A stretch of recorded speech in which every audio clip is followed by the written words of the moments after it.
সাবেক বিশ্বসুন্দরী ঐশ্বরিয়া রায় বচ্চন ও অভিনেতা অভিষেক বচ্চন 2007 সালে 7 পাকে বাধা পড়েন। তাদের ঘরে কন্যা আরাধ্যার আগমন ঘটে। সদ্য 13 বছরে পা দিয়েছে এ দম্পতির কন্যা। আরাধ্যার পর বচ্চন পরিবারে আর কোনো অতিথি আসেনি। এ কারণে বেশ কয়েকবার গুঞ্জন চাওয়ার হয় যে এবার কি তাহলে আরাধ্যার খেলার সঙ্গী আসতে চলেছে। খোদ অভিষেককে প্রশ্নটা করেছিলেন অভিনেতা রিতেশ দেশমুখ তার অনুষ্ঠান কেস বানতা হ্যায়।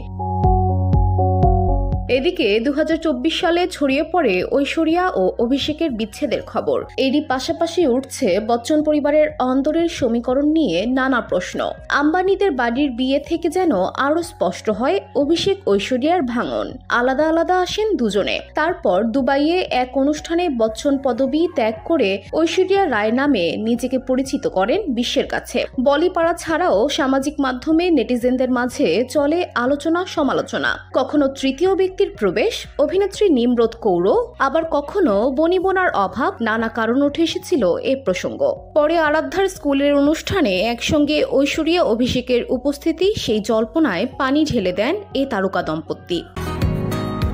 বসুন্ধরা, উত্তরা, বনশ্রী, কুড়িল ও বাড্ডা সহ রাজধানীর বিভিন্ন স্থানে অভিজাত ও অত্যাধুনিক মানের ফ্ল্যাট কেনার এক নির্ভরযোগ্য প্রতিষ্ঠান প্লেজেন্ট প্রপার্টিজ লিমিটেড। তাই আপনার স্বপ্নের আবাসনের জন্য আজই যোগাযোগ করুন।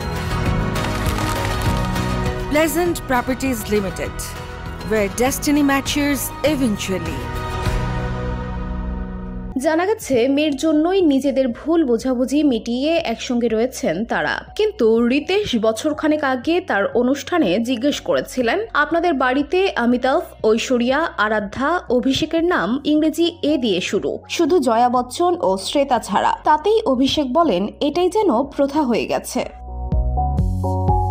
অভিষেককে রিতেশ প্রশ্ন করেন, জয়া আন্টি কোনো দোষ করেছিলেন? অভিনেতা বলেন, পরবর্তী প্রজন্মে এলে তখন হয়তো বদল হবে। রিতেশ পাল্টা জানতে চান, তবে আরাধ্যার পর নতুন অতিথি আসছে? অভিষেক অবশ্য প্রশ্ন শুনেই লাজুক হেসে বলেন, বয়সটা তো দেখতে হবে নাকি। রিতেশ বলেন, তোমার থেকে বয়সে বড়, সম্মান দাও সেটার। VOD Bangla news desk.